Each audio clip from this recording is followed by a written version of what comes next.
Soul Garden. Hello, welcome to Weekend Love and Lust Report, New Year's Eve edition. I'm your host, Christopher Witecki. And this week, we're sponsored by Soulmart.me, where you can get a 60-minute reading plus a free 30-minute follow-up if you buy this weekend. I suggest you hop on it.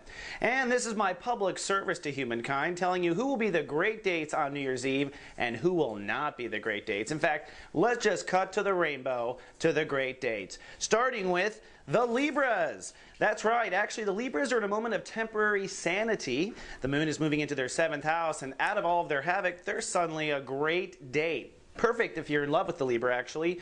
This is a great night to pop a question of any sort if you've been dating a Libra for a while, and they always look fantastic. Tuxedo gown, you name it. Number 2, the Pisces. The Pisces are going to be out there and feeling their confidence over the evening. They're going to be the life of the party. You can't really go wrong with bringing a Pisces, but you may not bring that Pisces home. Just put that disclaimer out there. And number 3, the Geminis. The Geminis are feeling pretty sassy too. This is kind of a perfect night for the Geminis. They'll be on their feet, very cordial. You know, Geminis are kind of like the wild card when you're playing poker. Anytime a Gemini stands to someone, doesn't matter who they are, they're a pair. They're really a good, guaranteed, no-brainer. And probably the highest pinnacle of fun this weekend, the Sagittariuses. Bow, chicka, bow. Also, we'll talk about that later. But their inner child is lit up like a Christmas tree. Now, here's a few things you know about if you're going to date a Sagittarius or take one out for the night. They tend to be late starters. They'll probably show up around 11:30 and leave around 12:30 the next day. Make sure you pack some sneakers because these people are going to wear out your feet. Wear comfortable shoes. There's 2 types of Sagittarius dates, ones that work the room and ones that work the room with their date. So don't expect to have exclusive attention from them until you get them home. And even when you do get them home, they probably already have plans for breakfast that they made sometime during the night. Also, they'll be texting incessantly through the date because they have backup plan after backup plan after backup plan. Now, on to our next one, the friends or first date categories. Really the safe bet out there on the New Year's Eve. Number 1, the Aquarians. They're going to be in a talkative mood. If you've always wanted to see a UFO on New Year's Eve, bring an Aquarius. You're always going to see something weird if you take an Aquarius out, but it will be a good time. Number 2, the Scorpios. Now, actually, Scorpios are probably the best designated driver of the entire weekend. That's true year-round anyways, but this particular weekend, they are very sober. In fact, if you have a romantic partner, Scorpio, and you want them to loosen up, probably a couple shots. But still the less, someone needs to be sober, and Scorpios see everything. No hanky-panky. And number 3, the Leos. The Leos will be looking pretty. And that's a good thing about Leo. This is kind of a perfect Leo date in some ways. They're going to be in their head. They're going to be thinking about their royal future and what didn't happen in 2011. Kind of cliche, really, of what New Year's Eve is. But they're always pretty. Everyone thinks they're the hottest person in the room. And it won't go wrong. Bring a Leo out. You can't go wrong. And number 4, the Cancers. Cancer is going to be a great date. They're going to be strong. They're going to be beautiful. Cancers really like to dress up.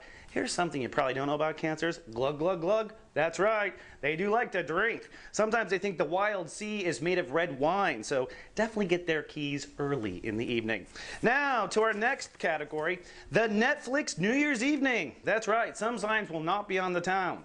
And the sign that we have picked this year is the Capricorns. The only sign, actually, that we're recommending staying home for at Netflix New Year's Eve. Now, this is not because they're in a bad mood. They're just kind of feeling like staying at home. They're very snuggly. The moon in Aries is going to ground them. If you've been with a Capricorn, then you know it runs like clockwork. You'll probably watch Netflix. You'll see a little Ryan Seacrest with a big ball dropping. At 12:01, you'll get that kiss. Then you'll make mad passionate love. And then by 12:26, you'll be asleep. Then the next one, the bow chicka bow wow. Who wants to get lucky at the stroke of midnight? There are 2 signs on the list this year, and these are a guaranteed hit. Number 1, the Virgos. Now, we've talked Virgos. They've had some randy times the last few weeks since we started this show. This is one of the randiest. Now, a couple rules with Virgos. Number 1, you don't pick a Virgo, they pick you. So don't even try. If they come to you, they're interested. Number 2, there are no surprises. They've already thought through it. Number 3, they'll try anything in bed. It's true, the so-called virgins. But at the top of my bow ticket this year is the Arieses. That's right, the Arieses are on the hunt. And I thought I'd give you just a few tips on what to know about the Rams. Number 1, when they're on the hunt, even if they really do it or not, let them think they got you. They want to score, and they want to have the privilege of scoring. They are into the hairiest, the biggest, the smallest, the fleshiest. You just have an EST on the end of that, and it's in the ballpark. They tend to go either many rounds or not quite make it one round. But if that's the case, you're with the junior Aries. It's usually multiple. Also, one last little tip, definitely pack your own, protection, because if there's any time I hear of a condom breaking, they're with a ram. Then lastly, the NFWs, the no effing way will I go out with them. Oh, it's the Tauruses. That's me if you don't know. I know exactly what this night's going to be. I had one of these I don't know how many years back. Oh, it's the bull. We're unhappy with everything. The moon will be conjuncting Uranus in the 12th house. So the bulls will be complaining and taking too much time to get ready and having something to say about everybody. You know that side of us. We see red. And unfortunately, we're not going to be very much fun. The best thing for bulls to do is kick this one at home, have a drink to yourself, and go to bed at 12:01.